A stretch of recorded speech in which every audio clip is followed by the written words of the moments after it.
Chapter 1. It was a cold night in 1775. Jarvis Lorry was meeting Lucy Manette. 18 years before, Mr.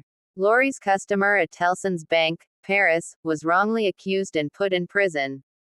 His name was Dr. Manette. Mr. Lorry brought Mrs. Manette and her daughter, Lucy, to England for safety, but Mrs. Manette died soon after. Lucy was now 17 and Mr. Lorry had news for her. Her father was free and in Paris, being cared for by his servant, Ernest Defarge.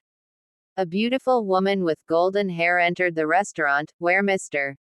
Lorry was waiting. It was Lucy Manette. He greeted her and shared the news.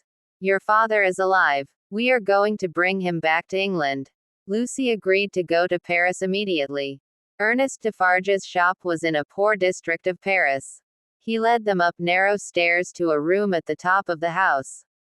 Inside was an old man at a workbench, making shoes. Defarge told the man he had visitors. "Tell them your name," he said. The man looked up in surprise and said, 105, North Tower. Lucy kissed her father's hand, and they embraced. As they left the house, Mrs. Defarge stood there knitting and watching them intensely.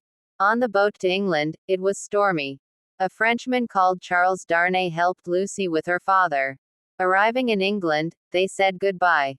5 years later, Lucy and Charles met once again, at the High Court in London. Darnay was accused of being a spy. Lucy and Mr. Lorry were called as witnesses. So was a man called John Barsad. Sidney Carton, the assistant lawyer, saved the day because he looked exactly like Charles Darnay. The jury found Darnay not guilty. After it was over, Charles Darnay and Sidney Carton went for a drink to celebrate. As Darnay ate and Carton drank, Carton complained about his life. "I would like to forget this world. It has nothing good for me in it."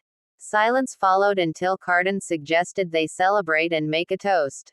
"Let's toast Miss Manette," said Darnay. Meanwhile, in France, the Marquis d'Evremond was on his way home. He was angry because he was no longer the king's favorite. He ordered his driver to drive his carriage fast through town.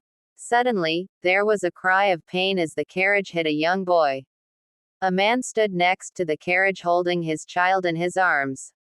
The Marquis gave him 2 gold coins, but as they drove away, one of the coins was thrown back. The Marquis stopped the carriage, but the father and child were nowhere to be seen.